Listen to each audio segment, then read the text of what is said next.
We're talking about isolationists, the obsession with Israel. Why is Israel... Oh, I don't think I'm obsessed with Israel. Okay, but I think a lot of people are, and like the question, Israel spies on us. Well, so does every other country. Why are you mad at Israel? I guess, no. I'm hardly the one who's... I've never taken money from the Israel lobby. Have you?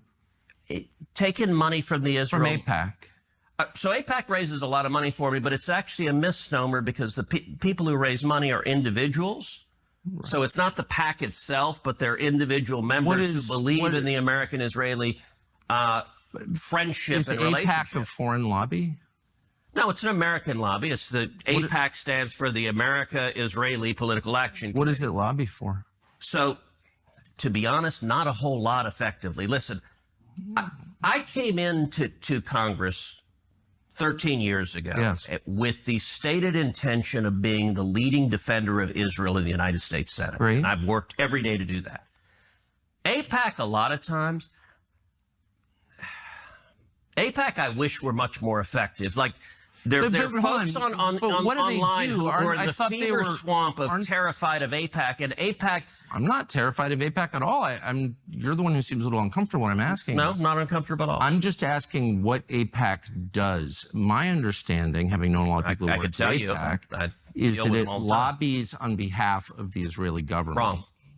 Oh, okay. When was the last time AIPAC took a position that deviated from Prime Minister Netanyahu? All the time. Name one. Okay. Let me go back and give a little history. If you want to do a deep dive on AIPAC, I don't. I want to do a shallow dive that gets... No, I'm not going to do a simple... I want to get to the core question. AIPAC is lobbying for a foreign government. And I don't... It's not. No. It's lobbying for the United States? It is lobbying for a strong U.S.-Israeli relationship. Okay. So it's not, has nothing to do with the foreign government? It wants America and Israel to be closely allied. Okay, but it's lobbying on behalf of the interests of another country. So that's not true at all. And if it's not true. No. How much contact do you think AIPAC leaders have with the government of Israel? No idea. I imagine some. I think the government of Israel is often frustrated with AIPAC because AIPAC's not nearly strong enough. Do you think there's any coordination between the government of Israel and AIPAC? Do they talk? Sure. If you're lobbying for more U.S.-Mexico trade, would you talk to people in the U.S. and Mexico and the government? Sure. Like if... So I'm not mad about that. There are a million countries that lobby Washington. I like a lot of those countries, including Israel. But AIPAC are Americans. They're not Israelis. Hold on. There are tons of Americans who lobby on behalf of foreign governments. I know them. I'm related to some of them. I know how it works. I'm from here. So my question is not, is it outrageous that foreign governments lobby the United States? They all do, okay, including Israel. My only question is, why don't we admit that is what's happening? You're denying it, but it's true. Yeah, and why aren't they, false. Why aren't they registered as a foreign lobby? Because they're not. They're not a foreign lobby. No, they're not. And this is that there's a fever swamp. Look, it's not a fever swamp. These are very reasonable questions, and you've accused me of being obsessed with Israel, which I'm not. I actually haven't. I've said isolationists being feverish about it, which I'm not at all. I find it's a very tender spot when you ask it, and I don't know why. So, Tucker, all right, let's go back. I was first elected to the Senate in 2012. I came in Obama's second term. And I actually saw AIPAC be badly wounded in a way they never came back from. And the second term is when Obama did the Iran nuclear deal. And the Iran nuclear deal, I think, was catastrophic. And AIPAC went all in lobbying against it. Yeah. And they failed. And I was the leading opponent of the Iran nuclear deal. Oh, I know. They definitely failed, yes. They failed. And what happened, the Obama White House told every Democrat, when I got here, there used to be real bipartisan support for Israel. That has largely disappeared. And it's the Obama nuclear deal that caused it, because the Obama White House told every Democrat, pick. You either stand with Israel or you're a Democrat and you stand with the Obama White House. And almost every single Democrat member of Congress said, I'm a Democrat first, to hell with Israel.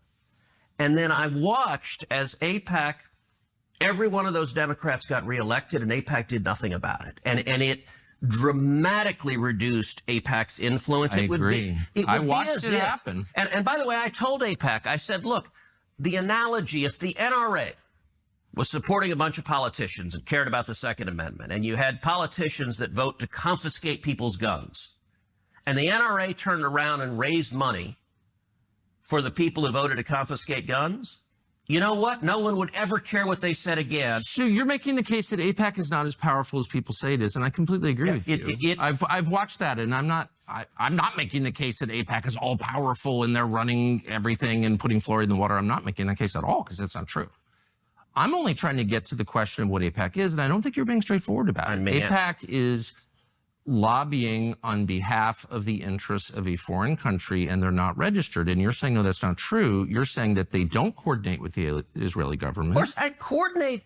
They talk with them. I don't know what they do. 1 million barrels of oil a day.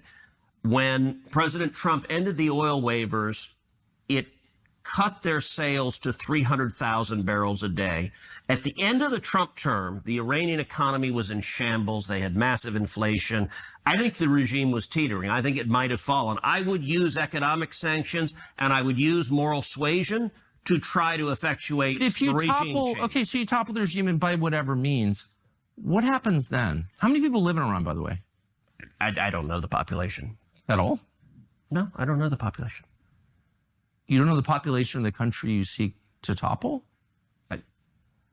How many people live in Iran? 92 million. Okay. Yeah. How could you not know that? I don't sit around memorizing population tables. Well, it's kind of relevant because you're calling for the overthrow of the government. Why is it relevant whether it's 90 million or 80 million or 100 million? Why is that relevant? Because if you don't know anything about the country... I didn't say I don't know anything about the country. What's the ethnic mix of Iran? They are Persians and predominantly Shia.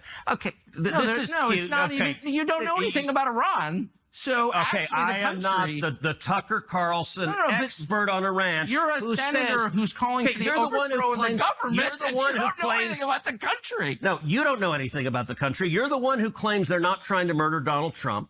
You're the one who can't figure out if it was a good idea to kill General Soleimani, and you said it was bad. You don't believe they're trying to murder Trump. Yes, I do. Because you're not calling for military strikes against them in retaliation. And if you really believe that... We're carrying out military strikes today. You said Israel was. Right, with our help.